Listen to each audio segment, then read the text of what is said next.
नमस्कार, मैं राधे सर आपके अपने YouTube चैनल एकलव्य इंस्टीट्यूट में हार्दिक अभिनंदन करता हूं। मैं दोस्तों, हम सभी जानते हैं कि एकलव्य इंस्टीट्यूट पे भारत के भूगोल की शुरुआत हो चुकी है।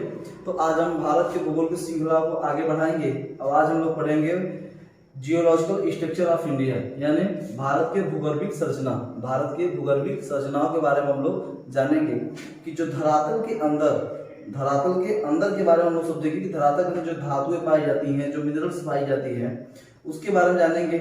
और जो चट्टानें पाई जाती हैं, चट्टानों में कौन कौन सा धातु पाई जाती है, इसके बारे में विस्तृत बात करेंगे।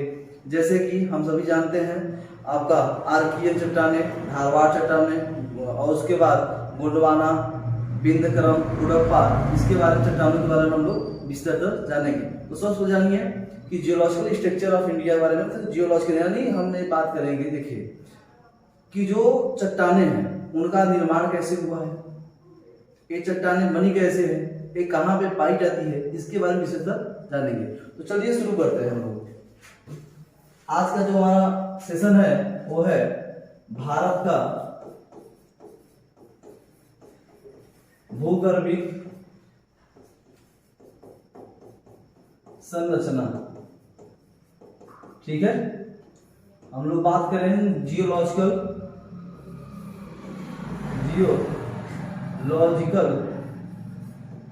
Structure of India.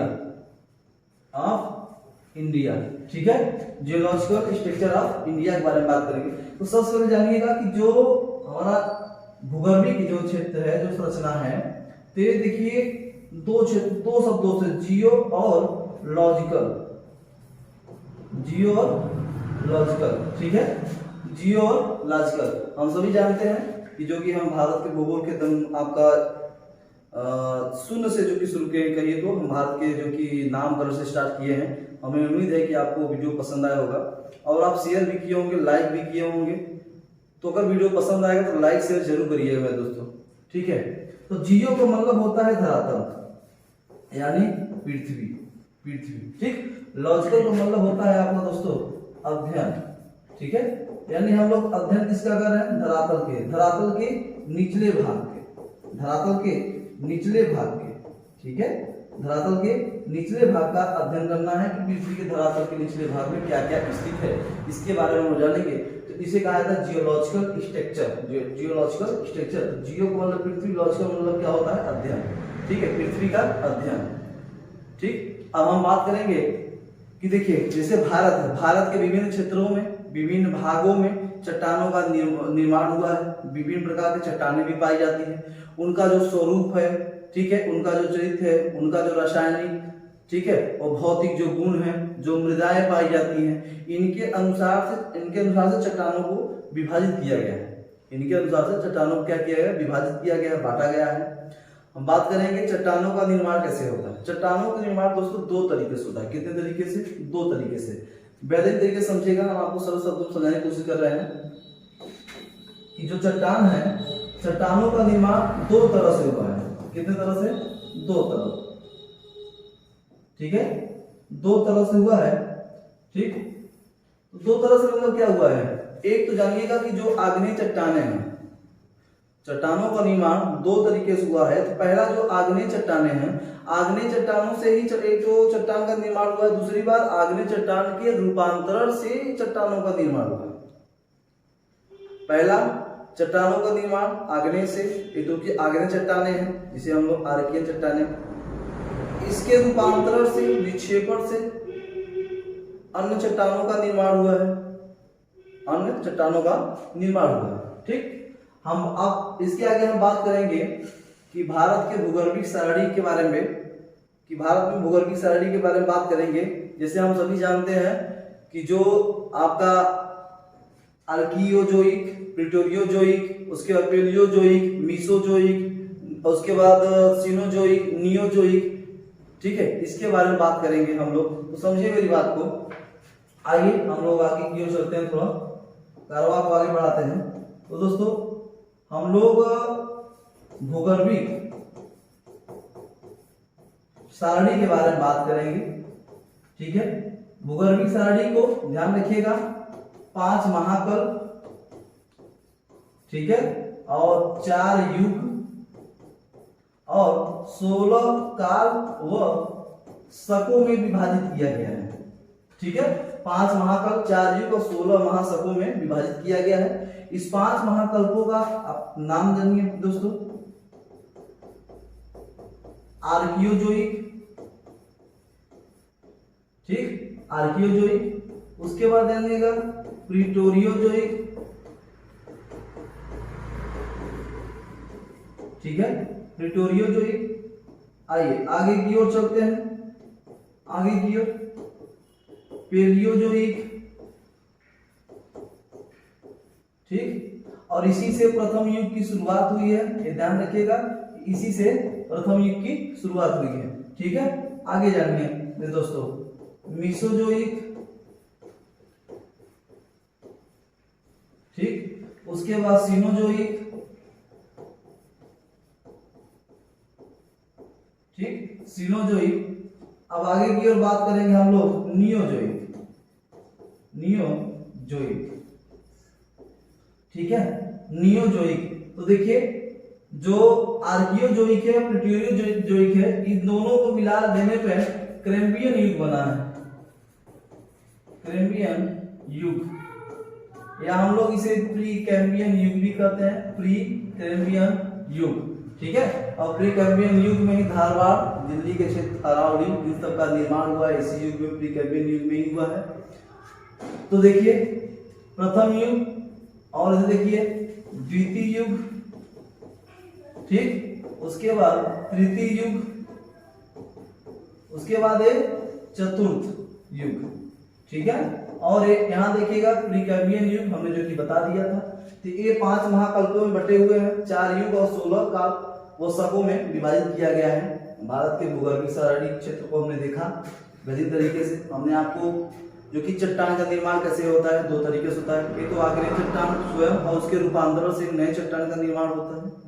ठीक है, अब हमने ये चीज देखा, अब हम आगे की ओर बात करेंगे। ठीक, आगे की ओर बात करेंगे कि जो भारत के चट्टान, जो चट्टान है, ठीक है, इनको 4 भागों में विभाजित भी किया गया है। तो पहला आपका जो भाग है वो है आद्यकाल, ठीक, और जो दूसरा है आद्यकाल, उसके बाद आपका पुराण, ठीक है, पुराण काल, उसके बाद आपका आर्यकाल, ठीक है, आर्यकाल। आर्यकाल की बात देखेंगे, हमें उम्मीद है कि आपको समझ में आ रहा हो दोस्तों। तो दोस्तों हमने देखा आद्यकाल, पुराण काल, आर्यकाल, और एक आपका है जो था द्रविड़ियन, द्रविड़ियन काल। ठीक है, तो देखिए ये पहला हो गया, दूसरा आपका हो गया, तीसरा, ठीक है, और ये आपका चौथा। ऐसे करिएगा, क्रम से करिएगा, फर्स्ट, सेकेंड, थर्ड और फोर्थ। ठीक है, ऐसे लिखिए। तो इनको भी विभाजित किया गया। आद्य कल्प में क्या है, पुराण कल्प में, और द्रविड़ियन कल्प में, आर्य कल्प में क्या है। तो आइए हम शुरू करते हैं। हमें उम्मीद है कि आपको समझ में आ रहा होगा। अभी हम आपको मैप जरिए जबरदस्त तरीके से समझाएंगे, एक एक महत्वपूर्ण पॉइंट को समझाने की कोशिश करेंगे। ठीक है, देखिए आद्य कल्प में आपका आर्कियन चट्टानें आते हैं, आर्कियन चट्टानें आते हैं। उसके बाद आपका धारवाड़ की चट्टानें आते हैं, इसी जो कि कल्प में इसका निर्माण हुआ है चट्टान का। ठीक है, आर्कियन चट्टानें, धारवाड़ चट्टानें, जो कि आद्य कल्प में हुआ है। किस कल्प में, आद्य कल्प में हुआ है। हमें उम्मीद है कि आपको समझ में आ रहा होगा। अभी हम आपको मैप जरिए समझाने की कोशिश करेंगे और बेहतरीन तरीके से समझाने की कोशिश करेंगे। ठीक है, कोई दिक्कत होगा तो हमें कमेंट बॉक्स में जरूर बताइएगा। अब बात करेंगे कि द्रविड़ियन काल में किस चट्टानों का निर्माण हुआ है, उसके बाद पुराण काल में किस चट्टानों का निर्माण हुआ है, आर्य कल्प में किस चट्टानों का निर्माण हुआ है। इसके बारे में हम लोग विस्तृत समझेंगे। ठीक है, विस्तृत इसके बारे में हम लोग समझेंगे। चलिए शुरू करते हैं। चलो दोस्तों, पुराण काल बात करेंगे। इसमें जो कि आपका समझते हैं कुडप्पा क्रम की चट्टान है। ठीक है, और आपका द्रवीय में कैम्ब्रियन युग की चट्टानें, कैम्ब्रियन युग की चट्टानें पाई जाती हैं, देखने को मिलती है। और आर्क में गोंडवाना, गोंडवाना क्रम की चट्टानें, ठीक है। और ऊपरी गोंडवाना, निचली गोंडवाना, ठीक है, यहीं पर जो कि देखने को हमें मिला है। तो आइए क्रम की चट्टानें हमें यहाँ देखने को मिला है, ठीक। हमने देखा आद्यकाल में आर्कीय और धारवाड़ की चट्टानें, पुराण में कुडप्पा क्रम चट्टानें, आर्य में गोंडवाना क्रम चट्टानें और द्रविड़ में आपको कैम्ब्रियन युग की चट्टानें हमें देखने को मिला है। सबसे जो कि नया जो कल्प है, जो नया युग है, वो आर्य जो कि चल रहा है, आर्य कल्प सबसे जो कि न्यू है। सबसे प्राचीन कल्प कौन सा है आपका? तो आद्य कल्प, ठीक है। दूसरे नंबर पे आपका क्या है? पुराण। और तीसरे पे क्या है? द्रविड़ कल्प, ठीक है। चलिए अब हम आगे की ओर आपको ले चलते हैं, एक नई श्रृंखला की ओर ले चलते हैं आपको, मैप की ओर हम बात करेंगे। मैप की हम आपको मैप पे समझाएंगे जबरदस्त तरीके से। तो आइए दोस्तों शुरू करते हैं हम लोग मैप की ओर। तो सबसे पहले जानेंगे आर्कियन क्रम की चट्टानों के बारे में, ठीक है। आर्कियन क्रम की चट्टानों के बारे में तो हमने देखा कि आर्कियन क्रम की चट्टानें हैं। तो देखिए सबसे पहले प्राचीन चट्टान है, सबसे जानिएगा कि सबसे प्राचीन चट्टान जो कि आर्कियन चट्टान माने जाते हैं। जब पृथ्वी था, जब इसकी उत्पत्ति हुई थी तो एक आग का गोला था। क्या था? या एक आग का गोला था। और जब धीरे धीरे ये ठंडा हो गई, तो जब ठंडा होने से ही आर्कियन क्रम की चट्टानों का निर्माण हुआ है, ये समझिएगा। यानी हम ये कह सकते हैं कि मानव के उत्पत्ति से पहले ही आर्कियन क्रम की चट्टानों का निर्माण हो चुका था। इसमें किसी प्रकार का जीवाश्म नहीं पाया जाता। एक रवेदार चट्टान है। आर्कियन चट्टानें क्या है? रवेदार चट्टान है। आइए हम बात करते हैं, ये सबसे प्राचीन चट्टान है। यह चट्टान में पृथ्वी के ठंडे होने से बनी है। यानी हमने जो बताया कि धरातल का जो भी ठंडा हुआ और ठंडा होने से इस काल का निर्माण हुआ है। इसमें जीवाश्मों का क्या है? अभाव पाई जाती है। यह चट्टान मानव की उत्पत्ति से पहले की हुई है इसका निर्माण। इसका रूपांतरण देखिए, जो आर्कियन क्रम की चट्टानें हैं, इसका रूपांतरण सबसे अधिक हुई है। इसका रूपांतरण सबसे अधिक हुई है। क्यों? क्योंकि इसी चट्टान से क्या है आपका आर्कियन चट्टानें, धारवाड़ की चट्टानें, और उसके बाद धारवाड़ से आपका कुडप्पा क्रम की चट्टानें, कुडप्पा से बिंद क्रम की चट्टानें, इसका ऐसे निर्माण होता चला गया एक श्रृंखला के रूप में, ठीक। उसके बाद भारत का प्रायद्वीपीय भाग, ये जो भारत का प्रायद्वीपीय भाग आपको दिख रहा है, ये जो भारत का प्रायद्वीपीय भाग दिख रहा है, लगभग 2/3 कितना? 2/3 भाग इसी चट्टान से बनी हुई है। इस चट्टान से, आर्कियन क्रम की चट्टानों से भारत का प्रायद्वीपीय भाग जो है, लगभग 2/3 आर्कियन चट्टानों से इसका निर्माण हुआ है, ठीक है। और देखिए इसमें से सबसे जानिएगा कि कहाँ कहाँ पाई जाती है चट्टान। आप जानते हैं राजस्थान, मध्य प्रदेश, झारखंड, छत्तीसगढ़, उड़ीसा, आंध्र प्रदेश, कर्नाटक और केरल, इन सब क्षेत्रों में ये आर्कियन क्रम की चट्टानें पाई जाती हैं। उसके बाद इसमें तीन प्रमुख सभ्यता मुख्य चट्टानें हैं। इसमें तीन प्रमुख सभ्यता युक्त चट्टानें हैं, जैसे बंगाल नीश, बुंदेलखंड नीश और नीलगिरी नीश। इन तीनों चट्टानों में सबसे जो प्राचीन चट्टान है बुंदेलखंड का है। क्या है? बुंदेलखंड का है, ठीक। आगे की ओर इन चट्टानों में खनिज का भंडार है, क्योंकि इन चट्टानों में भी धरातल का पहले जब धरातल का निर्माण हुआ था, उसी समय चट्टानों का निर्माण हुआ था, ठीक है। तो इस चट्टानों में भंडार सर्वाधिक पाई जाती है, जैसे लोहा, सोना, टंगस्टन, तांबा, मैग्नीज, अब्रक और डोलोमाइट आदि इन चट्टानों में पाए जाने वाले प्रमुख धातु हैं। ये सब एक आर्कियन चट्टान है। हमें उम्मीद है कि हमारे साथ आप पेन और कॉपी लेके बैठे होंगे। हर एक पॉइंट को नोट करिए, हर एक पॉइंट को नोट करिए। हम आपके लिए मेहनत कर रहे हैं, तो आप अपने जीवन के लिए मेहनत करिए, ठीक है। तो ये हमने देखा आर्कियन क्रम की चट्टानें। तो आइए आगे की ओर चलते हैं हम धारवाड़ युग की चट्टानों के बारे में। तो देखिए धारवाड़ युग की चट्टानें हैं। हम सभी जानते हैं कि आर्कियन जो चट्टानें हैं, सर्वाधिक उसका रूपांतरण हुआ था, उसका निक्षेपण हुआ था, उसका अपर्दन हुआ था, और उन्हीं निक्षेपण और अपर्दन से धारवाड़ की चट्टानों का निर्माण हुआ है। आर्कियन चट्टानों के निक्षेपण और अपर्दन से ही धारवाड़ की चट्टानों का क्या हुआ है? निर्माण हुआ है। आइए तो आर्कियन चट्टानों के निक्षेपण से या अपरदन से ही क्या हुआ है, इसका निर्माण हुआ है। ये अत्यधिक रूपांतरित चट्टान है, क्योंकि जब आर्कियन चट्टान का जब रूपांतरण हुआ तो उसके बाद कौन सी चट्टान बनी, धारवाड़ की चट्टान बनी। कौन सी, धारवाड़ की चट्टान बनी, इसलिए इसका रूपांतरण सर्वाधिक हुआ है। ठीक, भारत में ये प्रथम बार ज्वालामुखी इसी युग में शुरू हुई थी। आप ध्यान रखिएगा कि भारत में जब ज्वालामुखी का उद्गार प्रथम बार हुआ होगा, ठीक है, तो किस युग में हुआ होगा, तो मेरे भाई वो धारवाड़ युग में हुआ होगा। यानी हमारे कहने का आशय है कि भारत में ज्वालामुखी का जो शुरुआत हुई थी प्रथम बार, वो धारवाड़ युग में ही हुई थी। ठीक, ये बात नोट करिएगा, महत्वपूर्ण पॉइंट है, नोट करिए दोस्तों। ठीक, ये चट्टानें आर्थिक दृष्टि से भारत में बहुत महत्वपूर्ण है। जो धारवाड़ चट्टानें हैं आर्थिक दृष्टि बहुत महत्वपूर्ण पाई जाती है, क्योंकि इसमें भी बहुत सी धातुएं पाई जाती हैं, बहुत सी धातुएं पाई जाती है, इसलिए आर्थिक दृष्टि बहुत महत्वपूर्ण है। और ध्यान रखिएगा, जैसे इसमें लगभग सभी धातुएं लोहा, मैग्नीज, तांबा, सोना, जस्ता, क्रोमियम, डोलोमाइट इसमें पाए जाते हैं।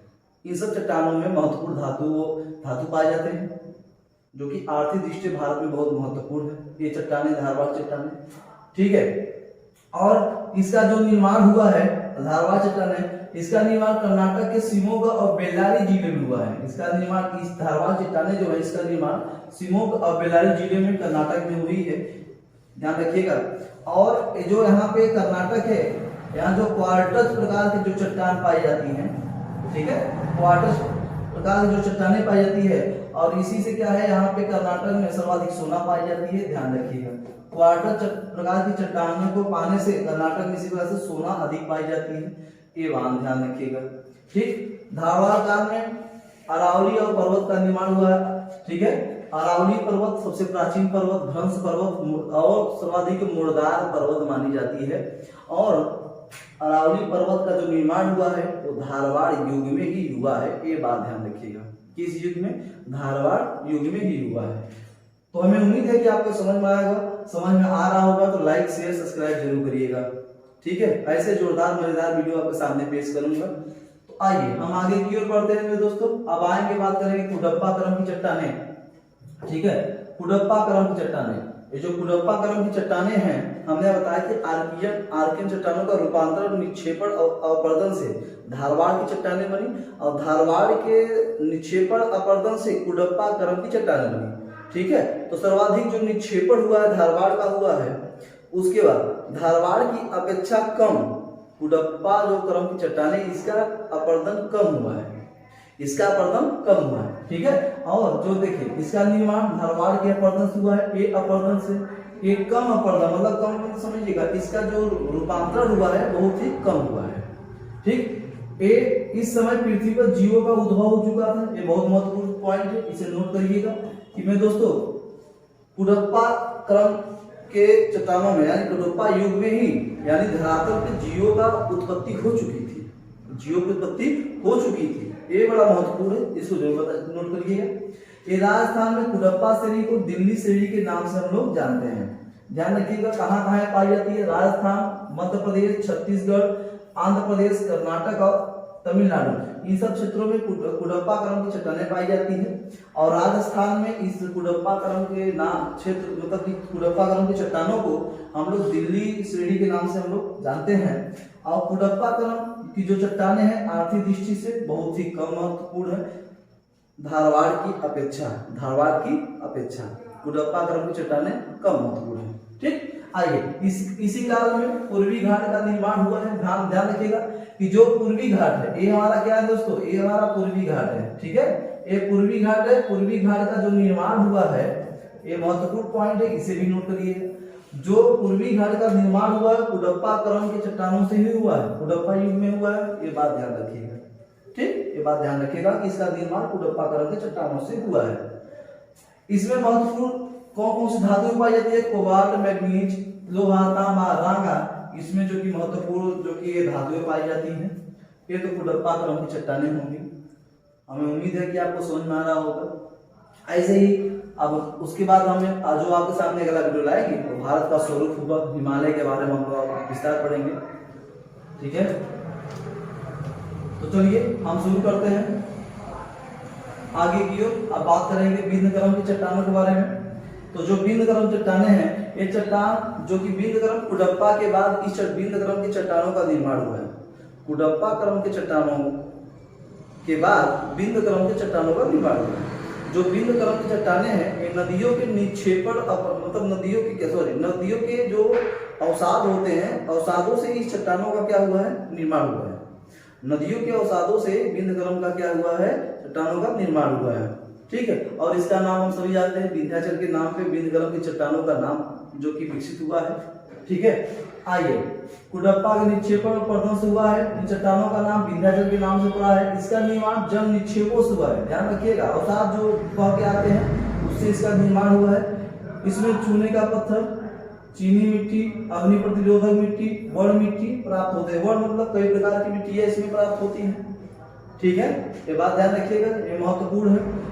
देखिए, जो बिंदक्रम का जो विस्तार है वो कहाँ है, भारत में। ध्यान रखिएगा, भारत के पश्चिम में आपके राजस्थान में चित्तौड़गढ़ से लेते हुए, उसके भारत के पूर्व में बिहार के सासाराम से लेते हुए, ठीक है, उत्तर में उत्तर प्रदेश के आगरा से लेते हुए, दक्षिण में मध्य प्रदेश के होशंगाबाद तक। ठीक है, ये है बिंदक्रम का जो कि बिंद चट्टानों का ये क्या है, विकास हुआ है। पश्चिम में चित्तौड़गढ़ राजस्थान से, उत्तर में उत्तर प्रदेश के आगरा और पूर्व में सासाराम बिहार से, दक्षिण में मध्य प्रदेश के होशंगाबाद तक इसका विस्तार हुआ है।